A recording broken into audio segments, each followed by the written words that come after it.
And I shall drop a link on you, my friends. Where are we?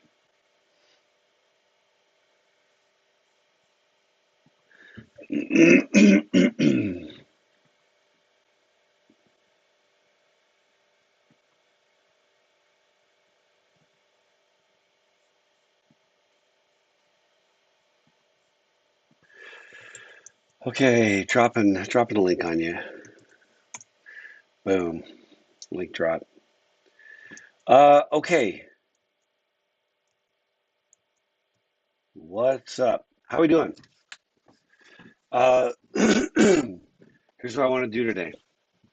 I want to wrap up our discussion of activity diagrams, and then I want to jump over kind of quickly to communication diagrams. Just basically, it's a small set, literally, it's 5 slides. Um, and it's not crazy rocket science. I mean, it's really an extension of activity diagrams. So, or of of sequence diagrams. Anyway, I'll bop that real quick, and then we'll bounce over to patterns of leadership and do that kind of rest of today and Wednesday, and then I want to be done on Wednesday. Okay, so is everybody cool with that? Everybody done on Wednesday? Okay, survey.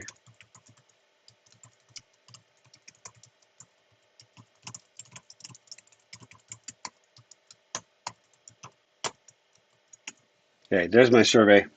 I'm cool with us being done on Wednesday. Yes, no. That's this Wednesday as opposed to next Wednesday. So we'll basically be done, a couple days early. Anybody who doesn't vote yes, I don't know. They're like required to be somewhere next week. Okay, now, speaking of, there's a couple overlaps. So some of you have been, what do we do with next week, Landon? I'm going to tell you. We meet at Nico's one day for pizza. Or, like whatever you want. Pizza. Okay, so here's my idea. I went through this with 305G, so it's a little more calibrated now than it used to be. Okay, here's what we're going to do. On either Monday or Wednesday of next week, and I'm checking my own schedule. Hang on.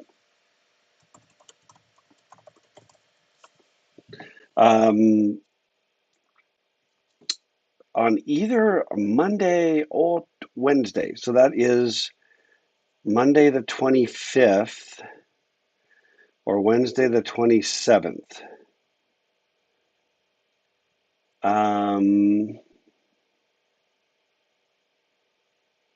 For me, Wednesday the 27th is actually better, but we can maybe do it either way, okay? And I'm going to do a survey, but here's the idea. Here's the idea. So you understand what I'm going to explain what's going on, and then we can vote, okay? And sort of get a feel for what's going on. The idea would be that we have class from 2:30 to 3:45 every day, right? So that's a block of time you're kind of already doing class stuff. We back it up. What did I do with 305G? Yeah, we back it up a half an hour as like a start time. So here's the deal. Here's our block of time. Some people have a conflict right at the end of that time. Some people got a hot mic. Somebody, Derek, I think you got a hot mic. Some people have conflicts like right after, but could spill to the early side. Some people have conflicts right before, but could spill to the late side. No sweat, Derek. And a very small percentage are like booked right before and right after, right? And we literally only have that window. So what we're going to do is starting a half an hour before, and I'm going to try to like write this down, but starting a half an hour before class time. So that would be 2 o'clock. Okay. I'm making the note here. And then as to whether it's Tuesday or Wednesday, we'll figure that part out. Sorry. Monday or Wednesday. So we start a half an hour early, which is 2 o'clock. And so class normally goes 2:30 to 3, 2:30 to 4 o'clock generally. But what we do is from 2 o'clock to 5 o'clock. Okay. So, all right. So it's going to look something like this. So 2 o'clock to 5 o'clock is pizza time. Okay. Now, this is the other important thing. Okay, hang on. I'm going to send an announcement once we know a day. 2 to 5 is pizza time. I'll be there at 2 and I'll stay until 5. So I'll be there for a 3-hour window of time. The pizza ordering time, let me make a note. Pizza ordering time is from 2 to 4. Are you with me? You got to order your pizza by 4 o'clock, right around 4. And what that allows us to do is kind of have time. So I can't be like 3 hours later, somebody just like shows up for the last second, orders the pizza, we got no time to visit, and I'm bailing, and, if that makes sense. All right. So first of all, let me check the comments. I hope that actually makes sense. And I will post an announcement so everybody will have it. Okay, so 2 to 5 is when I'm there. You can show up anytime in that 2 to 5 window. However, 2 to 4 is pizza purchasing time. After 4 o'clock, I'm not buying any more pizza. Okay? Which means if you want to show up just during class time, like get out of your previous class, if you're on campus, jump in your car, hustle down to Nico's, get there at 2:30, stay for an hour and hustle back for your next class if that's, if you're in that situation, or off to work or whatever. I think that should work. Okay, so questions. Let me back up. Back. So Landon, does that answer your question? Huh? Kevin asserts that pizza is more important than a 1 p.m. class. I agree. Gunnar says medical emergency. I agree. Alex and who is that? Spider-Man says pizza time. Yeah, Kevin, order in person. That's the idea. We show up and we order. We don't order ahead of time. You show up during 2 to 4 and order, and then I'll pay for it. So I'm buying all the pizza, pizza drinks, some just reasonable, some kind of reasonable, pizza and drink, whatever. Um, whatever you would normally eat, unless you're. I have a son who will put away a lot of food, so I'm trusting none of you are going to be in that situation. Okay. Now the question becomes Monday versus Wednesday. I'm dropping another survey. Um, which day? Yeah, Mike asserts that he is going to be filling his pockets with pizza. Kevin said, is it sad that pizza time is the highlight of the semester? Kevin, it's every one of us, man. You think you don't think there's a reason why I'm willing to buy pizza, man? I need a freaking highlight. This class has been a godsend. Yeah, I don't know. I mean, I've been extra burdened with starting this new job and everything else, but you guys have been amazing. And this is kind of, uh, you guys really have been amazing. In the other class, they were like, so is this like is this pity pizza? And I'm like, no, you guys have been amazing. The discussions have been fantastic. It's been really, really great. So this is really kind of a thank you and a last hurrah for my last, this is my last classes at UVU. So I may come back later as an adjunct, and I have green light from SoFi to do that, but I have to kind of play it by the ears. Okay, now, okay, hang on a second.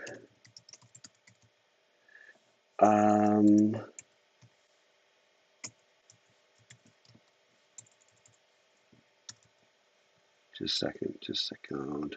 Segundo.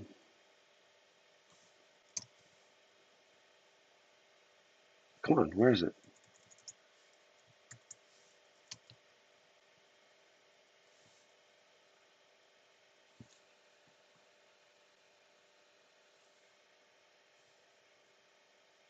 Okay, I'm just going to try this. I think it'll work. If not, I'll have to edit.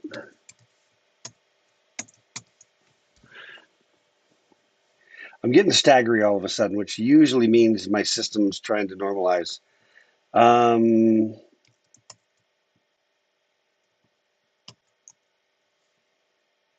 Yeah, I mean, am I cutting out for anybody else?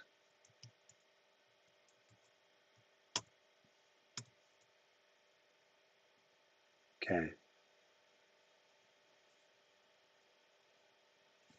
I'm going to do this differently.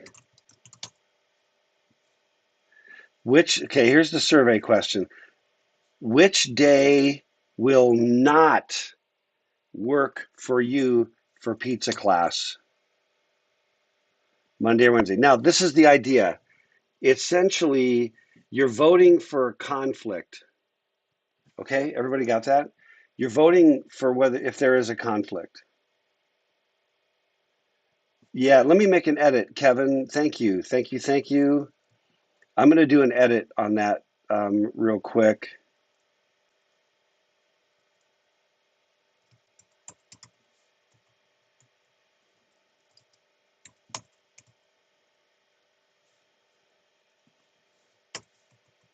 And appreciate the recommendation, Kevin, for wrapping the knot in asterisk. I agree. Landon, don't worry, man. I'm making. Hey, Landon. Um, SoFi is paying me a lot more than the university. A lot. So it's okay. It's my last hurrah. It's my last hurrah. So don't feel bad. Just show up and enjoy the pizza. Okay. Now, so survey. Check out my survey. Okay, it's a few comments back. Let me do this other thing. Survey.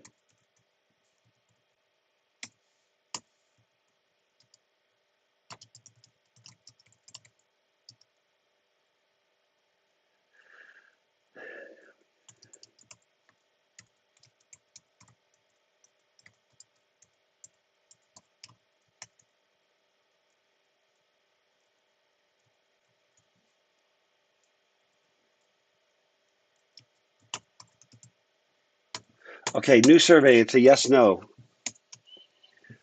I can come either day. Yeah, no answer means both days are good, Derek. Yes. So let me try this another way with a yes, no. I can come either day, the 25th or the 27th. We can just pick one. If somebody has a conflict, it may pose a tiebreaker, but we're really kind of just checking to see if if people can. There are 18 people here besides me. So any number below 18 is somebody snoozing and losing, probably. All right, man. We're up. Okay, that's fantastic. That's fantastico. Fantastico. Meraviglioso. Okay, now I got to figure out what. Let's go.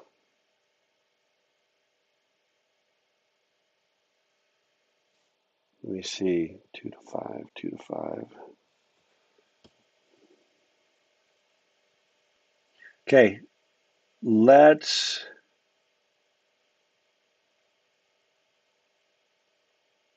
What did I screw up? Wednesday. I'm an idiot. Hang on. Okay, hang tight. Let me edit that last survey. Monday the 25th, Wednesday the 27th. If that changes anybody's votes, then you're just as dumb as I am. Okay, Wednesday or Wednesday, guys. Which one is going to work? Sorry, man. Okay, I got it now. If that causes you to change your vote, seriously, you weren't paying attention either. You're like, wait. Oh, Monday's an option? Oh, yeah, no, that doesn't work. Okay, all right. So I'm going Wednesday. Wednesday. Everybody cool with that? Um, so Wednesday,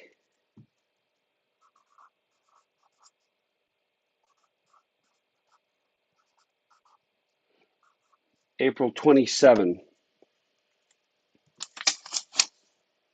I will send out an announcement.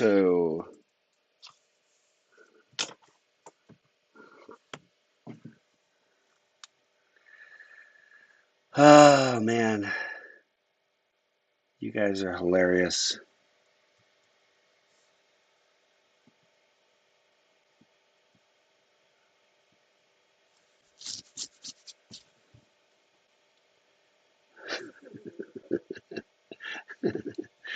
Okay, you guys are on a roll now, man. Yeah, so no class Monday. Here's the deal on final exam. Here's what I've decided. For those of you that are content with your midterm score, you may use your midterm score as your final exam score if you like it. If you don't, yeah, in essence, Ali, the final will be optional. If you like your score from the midterm, you can use it for your final score. If you don't, I will give you an opportunity to do like a take-home majiggy that will allow you to sort of like, get your grade bumped up if you're sucking wind or, at risk of failing or trashing your GPA or losing your scholarship or causing all your roommates to turn their backs on you or whatever. Okay? Everybody cool with that? Yeah, everyone's like, no, we want our money's worth. Okay. Like we talked about in class, right? When I showed you the distribution from the midterm, um, for 90% of you, I'd probably stay with your midterm score. For the other 10% of you, maybe, I don't know, 10, 15-ish, then that's your choice. You can calculate your grade. By the way, when you calculate your grade, don't rely on stupid Canvas. It sucks, and sometimes it's wrong. Calculate your own score based on the percentages posted in the syllabus. Okay? So you know for sure. I'm shocked how many times someone's like, well, I only turned in one assignment, but Canvas said I was getting an A, so I didn't do anything else. Like, own your own education, man. Own your process. Don't just be like a victim to Canvas's stupid algorithms. For example, you have to do some tricks. Canvas by default, if you don't turn stuff in, that zero doesn't count against you until you have a zero entered. That's just horrible. If the deadline passes, the default should be that now is counting against you. Canvas makes you explicitly do a thing. Dumb. Okay, so many much W whimsicals. Um, William, some of my other classes have been cringe, so I appreciate this a lot. W for the win, for the W.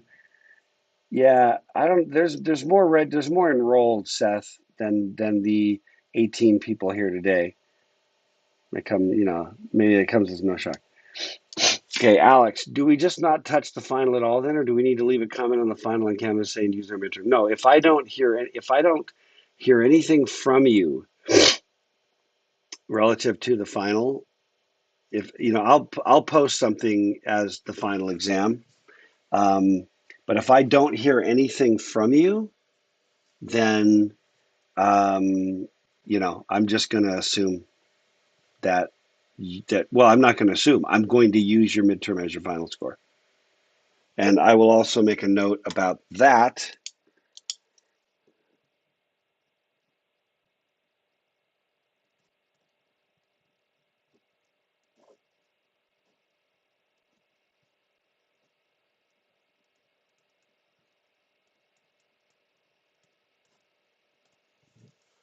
Okay.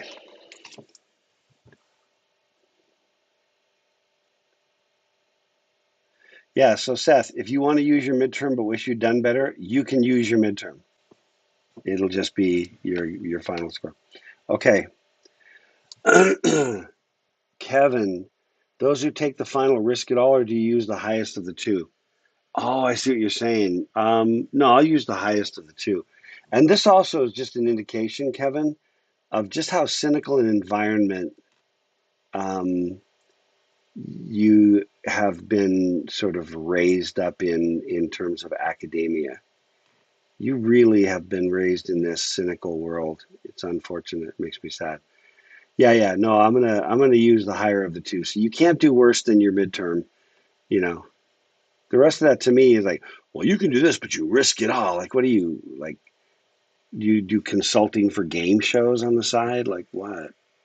I don't understand that kind of game playing. But if I do better on the final, can I get my midterm score replaced? No, Seth. However, yeah, no, we can have a conversation. Yeah, double or nothing. Okay, are we ready? Let's do the next thing. Let's do the next thing, Majiggy. Um,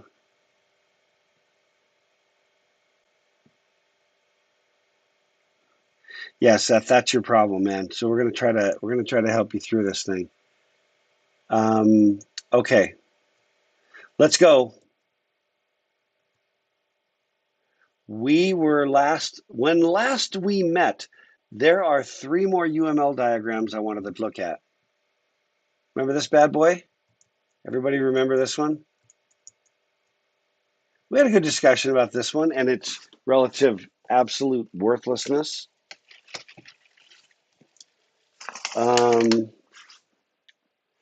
Okay, right?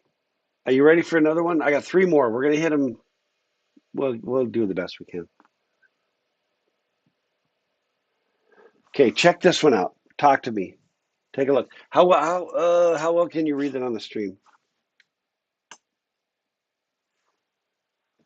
First observation. By the way, you can do this. Let me see. Check this one out. What do you think? Reactions. What's the first thing you see that, well, this is mind reading. Well, tell me what the first thing that you see is that's noteworthy. I mean, the first thing is you see is probably not UML. But what's the first thing that jumps out at you? And can be positive or it could be negative. Categorization. Explain, Kevin. No, who said that? Derek. Explain, Derek. What do you mean by categorization? Do you, by chance, Derek, mean swim lanes? Remember swim lanes? Yeah, yeah, that's actually swim lanes. Now, I don't know if they had a class, in UML and looked at activity diagrams and you know, but yeah, those are swim lanes. So that these are the things it readily lends itself to. These are the things employees do. This is what the finance manager has to do, and that's what the CFO has to do, right? So the employee starts it, and it ends with starts and ends with the employee. But when you trigger this action, submits a request for a PO, it goes to the finance manager who approves or rejects the PO. Now, the other thing, I like this quite a bit. Okay, I do like it quite a bit. For example, by having this red for stop, green for go, by making them not dark, having them be a little more pastel, you can put black on it and still read it. So that was decent. Also, which way does time go? Oh, my audio is yeah, let me know when my audio is back and no longer choppy. I'll be quiet while you see whether my audio is better. How's my audio now? Are we back yet and cranking? Talk to me.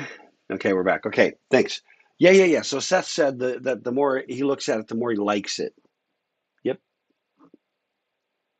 Um, I'm the same.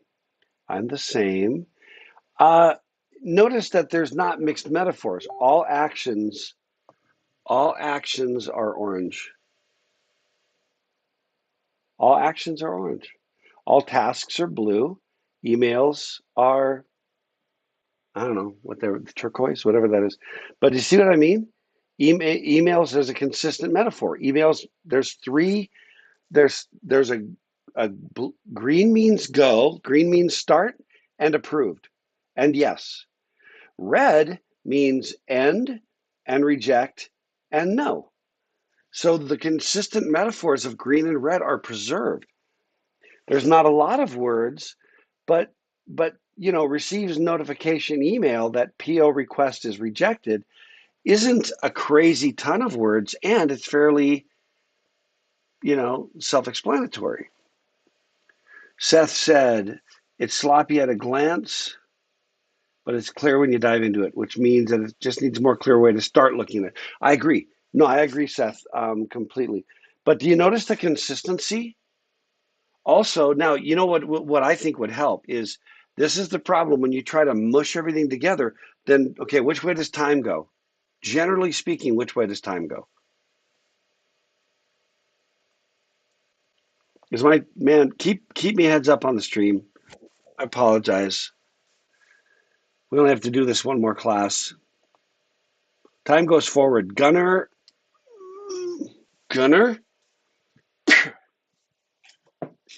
time always goes forward. Gunner, you knucklehead.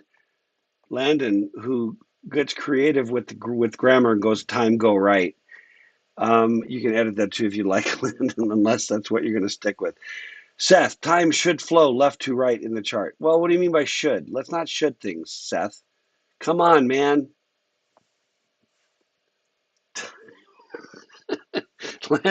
Landon, time go right. It's an imperative command form. I command time to go right.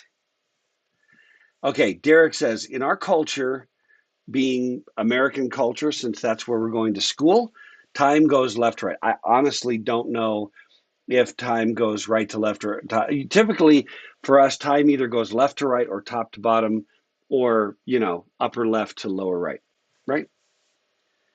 And Walter said we typically read left to right and expect things to be right, which makes me wonder if in Hebrew and Arabic where you were writing right to left, I don't know what other languages write reading right to left, but I don't know if in those cultures time flows from right to left. Right? I would imagine, I would expect it to. You know what I mean? In the same way that if you're in Japan where they drive on the left side of the road, one of the big shockers for me when I went to Japan the first time. Then when they're in the subway and pedestrian traffic is moving, pedestrian traffic moves with everybody walking on the left. It follows these certain metaphors that like mirror each other, right? And Walter, I do not know, man.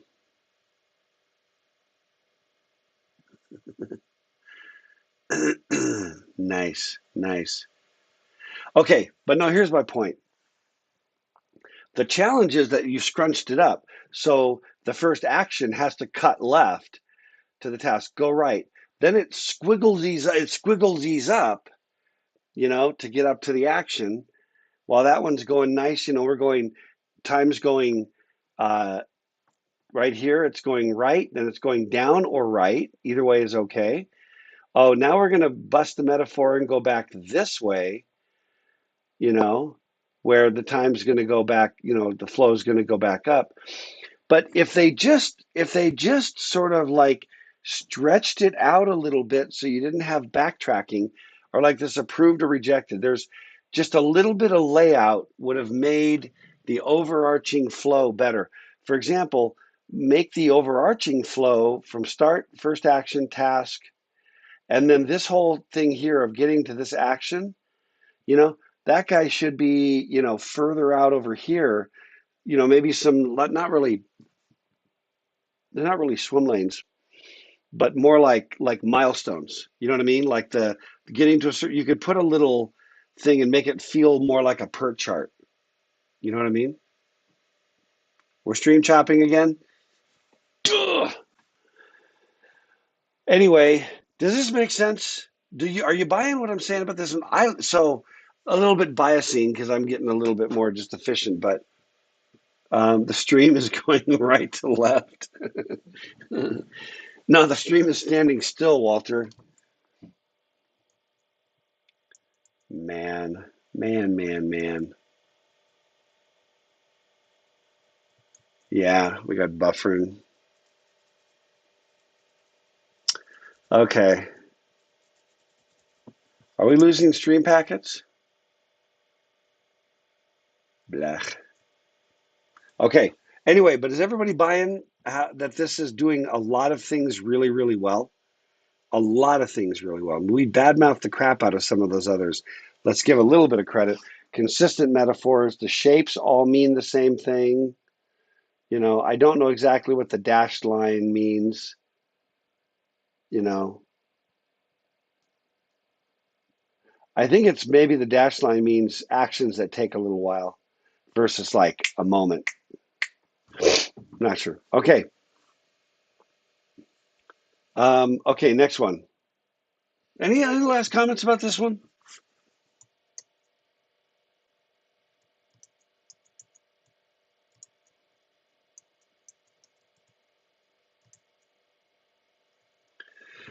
Okay, because I'm going to jump. You're fixing what, Seth? Oh, you're fixing the graphic. Nice. Okay. Okay, while Seth is fixing that, talk to me. Oh, Gunnar does not like, let me back up, doesn't like having two ends. Yeah, because really this one is like, it ends and I'm approved, right? Well, there ought to be like, it's approved or it's not approved and it ends, right? There shouldn't be a duplicate email idea here, or maybe there should, but they converge instead of having two separate ends. So it's got some layout problems. It does have layout problems. Okay, but check out this one.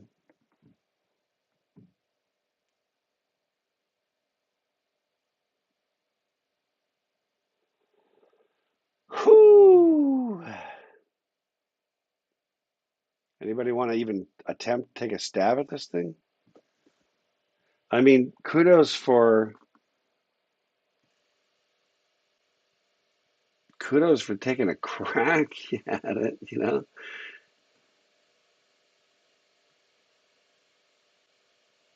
I don't know, right? I mean, look, this person and this person have the same color. I don't know if it means they're the same person, the same. There's everything in the world is wrong with this one. It does need some text. Oh, and then this person is down here, and these other people are going up, and these are different shapes. I don't know if it's processing or these guys are widgets. I don't know, man. I don't know. Yeah, Riley, I think there must be designed for people who are illiterate. I don't know. Yeah, Walter, the boxes turn on the fans, which either results in the end of the internet or success. No, actually, Walter, either that or it results in a histogram and a graph of some form, an Excel graph. I don't know, man. It needs labels. Ali says it looks like the tech company website image to show that they're doing something complicated. I don't know. Let's just skip past it. I can't even start. And the problem is if there's separate documentation, there's not a ready way to like map the documentation to the figure because the figure has no text whatsoever. There's no key. There's no connection. Who's got hot mic? Seth, you're hot micing on us.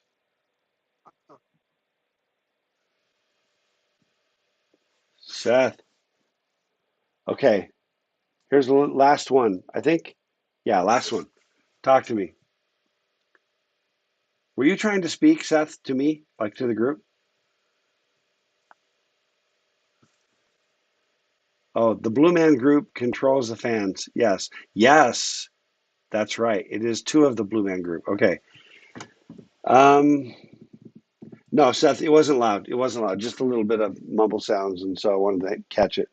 How about this one? What do you think? First of all, what's the first thing you notice? Sweeping horizontally across the page. How about swim lanes again? So good, right? This is an example of where you learn something from the interface. From the whatever we call these diagrams, communication diagrams, and no, activity diagrams. And you see the swim lane comes, in a lot of spots. Now, here's the problem is, once again, it's too much work to track. I'm going, time goes right, then time goes hard left, back right, upper right, and down at the same time, to the right, back up. And this one here comes all the way back. Also, how does it ever, does this thing ever actually get to here? Can you get there? I guess you get there this way by this lock, down to review by manager, down to issue on external transmittal, down to review by owner, and then finally checked. But it looks like, it could go back for redesign. Everybody could go back for redesign, but there's a way to do this, but you'd have to spread it out a little bit. It's okay to have some white space. If you crunch everything into this sort of obfuscated format, right? By the time you've got an obfuscated format, you saved your page. Congratulations, your page is preserved.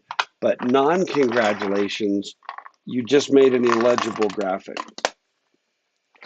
Okay. Also, what about these guys? I don't know if you can see that, but they look like little birds. Those little tippy birds that like tip down toward the cup. You know what I'm talking about? Anybody remember these? I think they were really popular in my grandparents' generation for some reason. Last comment here.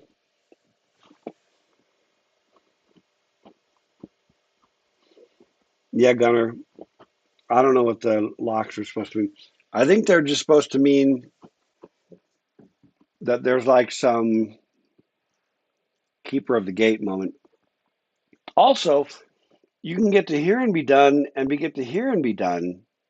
Two ways to done again. But are they the same thing? Is it the same result? Also, when this review, is that checkbox the same as that checkbox?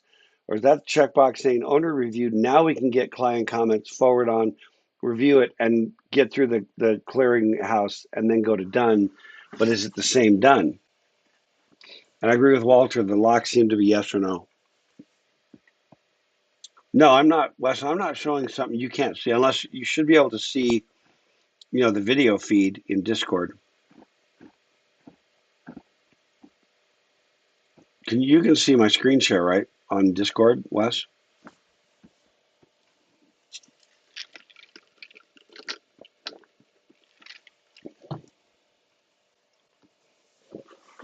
Okay. I'm bailing.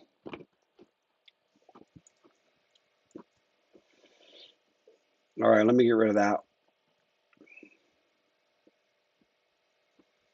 Let me pull up communication diagrams real quick. Not going to spend much time on this, but I do want you to see them. This is the last UML, the very, very last. UML communication diagrams. They're like state diagrams. They're like sequence diagrams. Here's an example. The most common way these are done is to kind of just say who talks to who. You see how they're very much like the activity diagrams? Instead, you can kind of, except activity diagrams have to do with sort of like work product moving through like a pipeline system. This is similar, except it shows, and I don't like the way these look. Okay, Seth. Yeah, no, exactly, Seth. That works. That works. For that previous one, yes.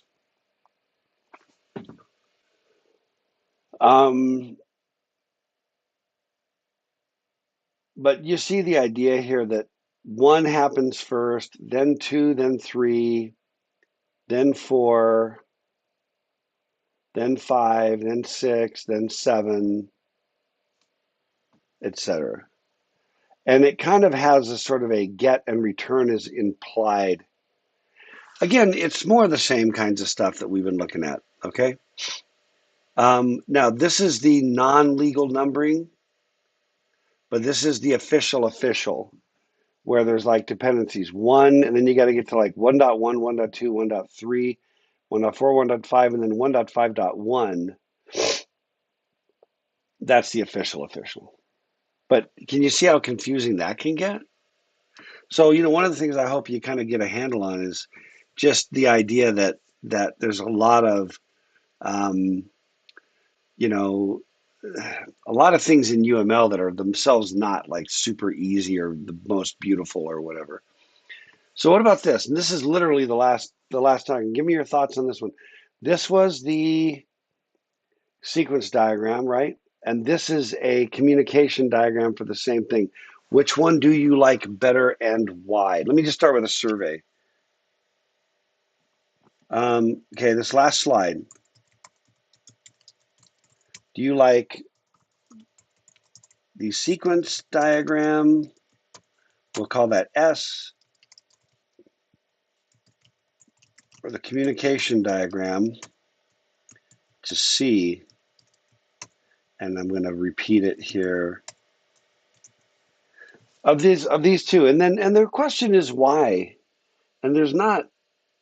The one on the left is the sequence diagram. The one on the right is the communication diagram. Seth, thanks for clarifying. And you just gotta, you gotta answer why.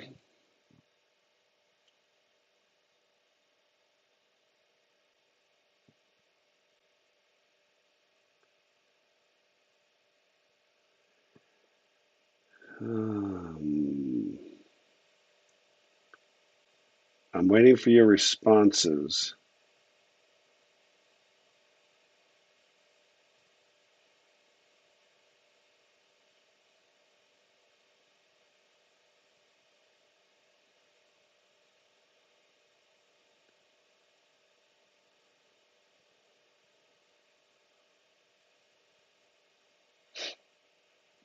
What do you think?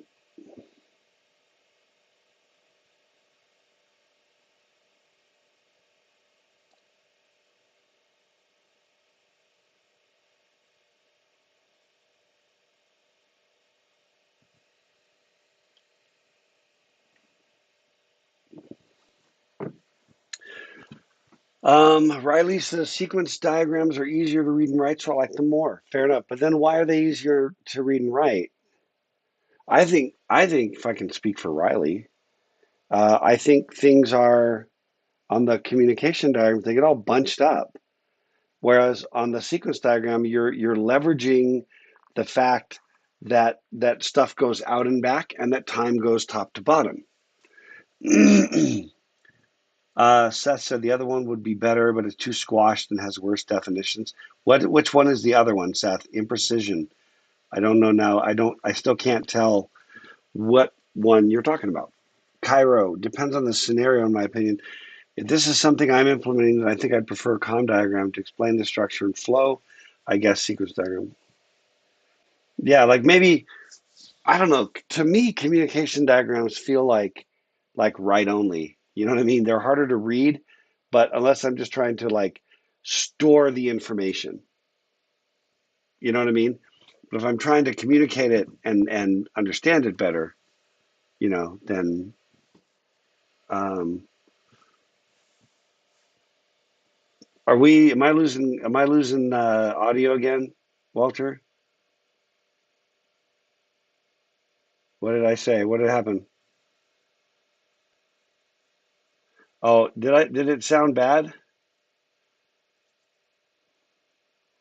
While I'm waiting for Walter to clarify, okay, just assume the worst, Walter. It's a safe bet usually with me. Kevin, the edges on the COM diagram don't really tell you a lot of stuff. Of course, an order line, product, customer, interrelate. Yeah, I just think I feel like what's interesting is it's about the same screen real estate.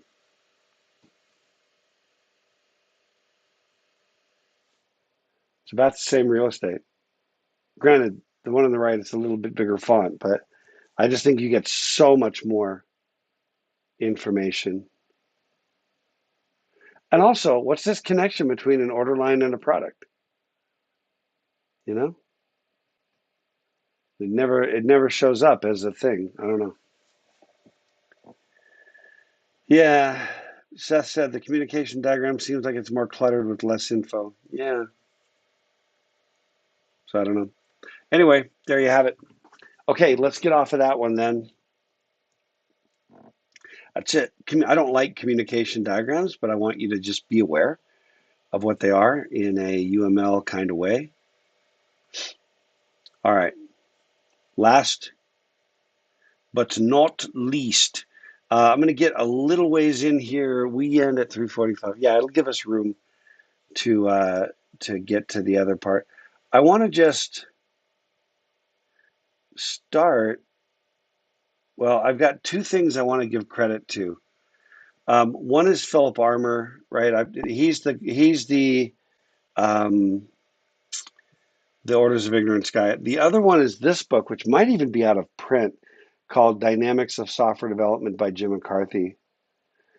In my view, this was one of the best software management books ever written, in my opinion. And I think it's just aged, but the principles are so right on. What's interesting is notice that it's written in pattern form, okay? And it includes don't flip the bozo bit and 53 more rules. Well, what is a pattern? It's a solution to a problem in a context. What's another word for a solution to a problem in a context?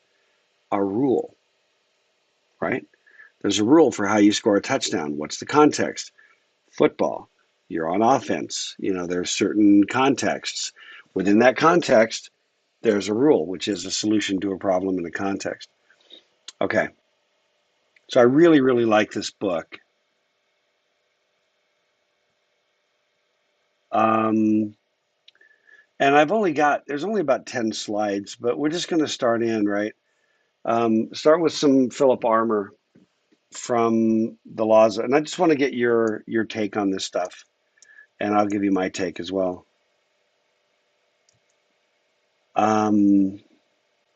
So Phil, it became clear to me that software is not a product and that software systems we build and sell are not products in the classical sense. They are simply containers for knowledge. The true product was not the system, it was the knowledge that went into making the system. What do you think about that? What does that inspire you? Walter, good luck, man. Good luck on the job interview. Rock and roll, baby. Whole class is cheering you on, man.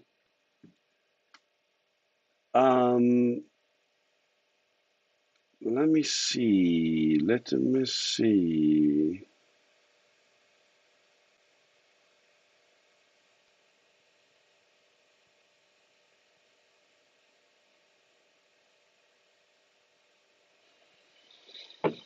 Okay, what do you think? What do you think of that? That's a pretty bold statement, don't you think, by Philip? You think it's a pretty bold statement? That the true product was not the system, it was the knowledge that went into making the system. What do you think?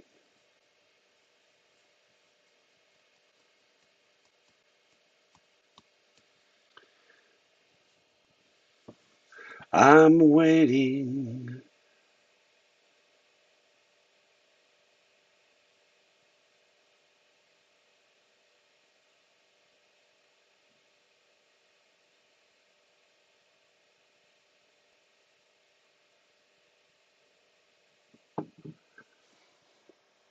Mike says, well, that's what the Orders of Ignorance talk says. Well, yeah, this is the guy who wrote it.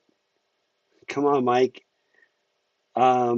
Seth said, that means the system would devalue over time as knowledge of it increases. Oh, interesting. Interesting. That's an interesting observation.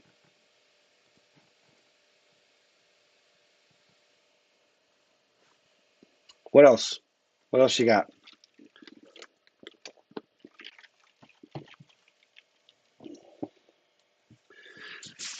Riley says software design is basically selling people math, not meth. So this makes sense. Yeah, but it really has to do with this idea that as software developers, the biggest thing we do is learn. Not that we dispense our knowledge, but the biggest thing we do is learn. Okay. Seth said, Kevin said, I'm not actually sure I agree with this guy. Fine, man, lay it down. But you gotta kind of explain yourself, Kevin. That's the rule, right? Rule of our discussion. And I'm not even disagreeing on it. Thanks, Kevin, for working on it. Seth said, older software isn't less valuable because it loses value, but because knowledge has increased past the point of the product's original value. So yes, it is the knowledge. Yeah, it's a bold statement. I mean, it's a very bold statement. But I think it's true that they're not products in the classical sense. If I'm going to buy, a bunch of Post-it notes, this is a product. There's knowledge that had to happen for this to happen, for this to be created. But this isn't the embodiment of the knowledge it required to make, you know, that whole story about trying to create an adhesive, that would, that he finds that you could like re-stick it or whatever. The knowledge is one thing, that product is another, but in software, they're kind of one and the same. Mike is kidding some more. Seth, why legacy systems are still used? Yeah. All right. Okay, let me go to the next one.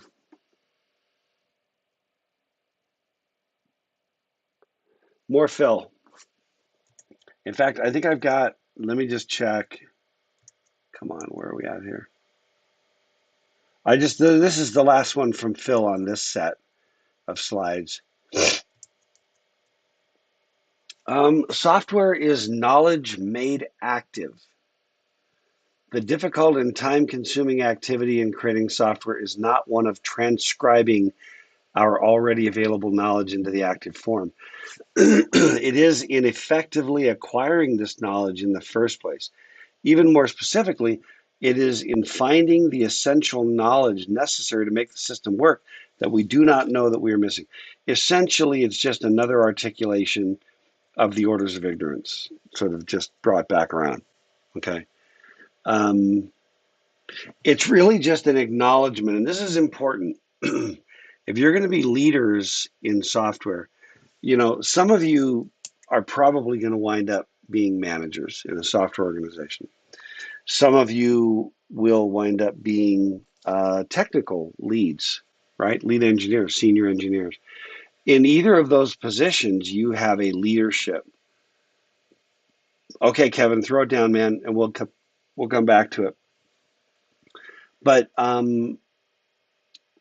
when you're in that leadership position, if you think that what everyone's supposed to do is flip software patties, and you can crack the whip and they can flip the patties faster, you're wrong. Okay, you're incorrect. If you think it's just shoveling dirt, shoveling, just digging a ditch, and so if you crack the whip and they dig faster, you get software faster, therefore cheaper, you're wrong. You have to sort of be in a kind of a harmonious synchronicity with the emotional state of the developer. Okay? If the developer is pissed, the developer can't learn. Think about classes. You've all had this, right? Where you've been in a class and you just get to piss state. You know what I'm talking about? Where you're so frustrated with something, right? I'm going to do a survey. Let me do a quick survey. Am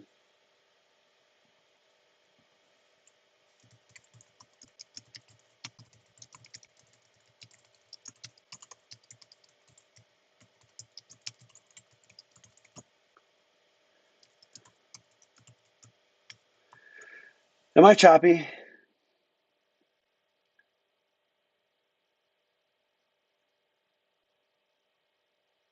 Things seem choppy over here. Come on. Okay.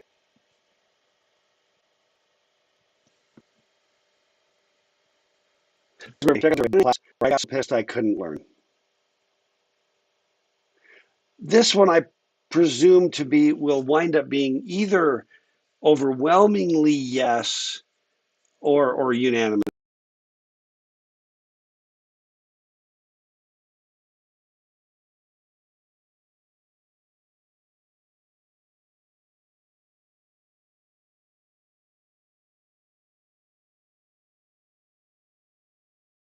yes. And I'm going to pile on the survey myself because I absolutely have been in that situation. The point is, when your emotional state has been trashed, you can't learn. That's the bottom line. Okay. Mike said, no way, man. You just grind people into the floor and productivity goes up. Yeah, bait like 9 pregnant. Yeah, that's another one of Brooks' laws. It takes 9 months to produce a baby, no matter how many women you assign to it. Um, Basic management. Yeah, yeah. So we're universally in this experience of getting so pissed you can't learn. And interesting, Seth. Seth said he made a complaint to the department and met with the dean over it. Um, well, Gunnar, either way, pissed at the whole class or just on a certain day, either way, especially when things become like arbitrary, when you're dealing with a professor and the requirements seem so arbitrary and the rules seem to keep changing, you start to feel kind of helpless because you think you know the rules and then halfway through the rule changes, and you realize that it's really stupid. You with me here?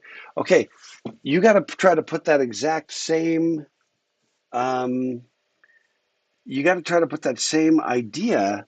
Don't forget that pain, because later on, when you're a manager or a tech lead, you're going to be in a position to manage to that pain of others, right? Create an environment that fosters the emotional investment. Because when that's gone, if you've got a boss who's just a doof, it's really, really hard to keep the productivity together. Very, very difficult when you've got a boss who's a complete dinglewad. Um, Oh, and I'm coming back. Kevin, are you still dumping your what you have an issue with on that previous statement by Phil?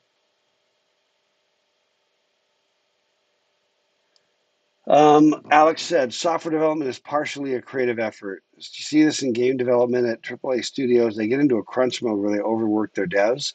And yeah, you get a functional product at the end, but the creativity quality of those big games is declining. They become buggy messes with poor design that aren't fun and engaging. Boom.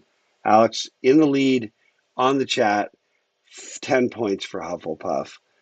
Um, Mike, you're cynical today. -10 for Slytherin. Sorry, Mike. Sorry, Mike. Look, I gotta call him the way I see him. Okay. Sorry, man. Um, yeah, yeah. Okay, fair enough. Fair enough, Mike. I'm giving 5 points back to Slytherin for that humble response. Um, Kevin, the issue across all computation is the inherent ambiguity in how to do the computation. It's like having a software language where there are multiple ways to write the same thing. He uses the word knowledge, that while that might be true, I feel like each software project creates a new space for this new, very niche knowledge. And I do not disagree with that in the least, Kevin. And I believe, I know Phil and I consider him a friend. I can't speak for him, but I don't think he would take issue with it based on my conversations with him. Okay, how are we doing? Now, here's what I want to talk about: leadership, things that constitute leadership, okay, things that impact leadership.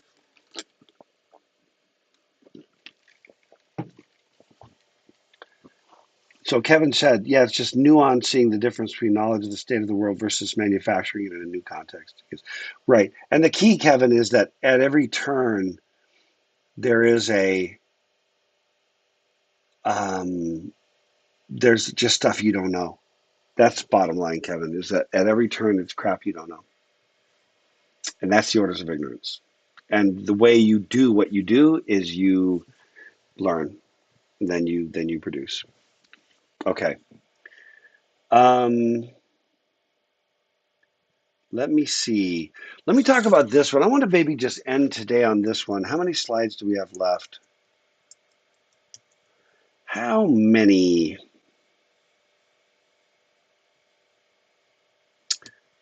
2, 3, 4, 5, 6. There's only 7 slides left, but typically this is some good discussion. So, um, Yeah, let me just, man, I'm just trying to figure out if we should just call it or if we should do a little bit more until the next. Uh,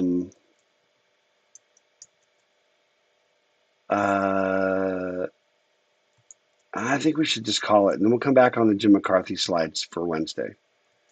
Does that sound okay? Anybody complain about ending a little early today and then wrapping everything up on this Wednesday and then pizza the Wednesday following? Let me ask you one other thing. Well, I'll talk to the ones that are going to take a final because I'd like to get Mike. I never did. How about Mike? How about show it to me next Monday? Would that be okay, Mike? All right. All right. So who won the chat? I think Alex won the chat. I mean, it was a good effort on everybody's part. Well, Seth kind of, made a charge for it with dropping an example workflow diagram to illustrate some principles. Kevin made a good run at it by taking on Philip Armour and then articulating it intelligently. Oh, Kevin, McCarthy's book title, let me just leave it. There we go. Dynamics of Software Development. It is highly philosophical, okay? Just understand that going in. It's very philosophical. I am, as you know, a not opposed to philosophical meanderings, and I found it amazing. So your mileage may vary. Some of you are really like, give me a hammer and let me pound a nail. Some of you are really like that. I get it, but if it's not in print, you can get it used somewhere. But so I think it's probably a multi-way tie. And wait. Alex just did the dancing dog. So I think it's like +1 for Hufflepuff, and Alex wins the chat today.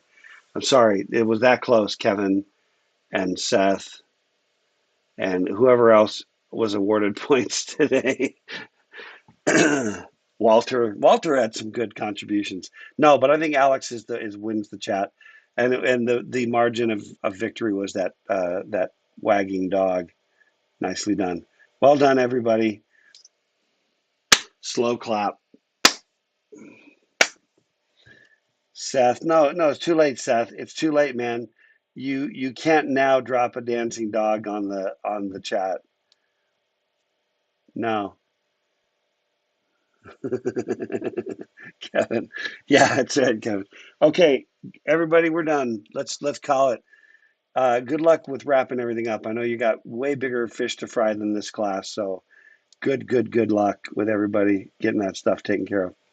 Love you all. Stay safe, emotionally, physically, every other way. Later, my friends.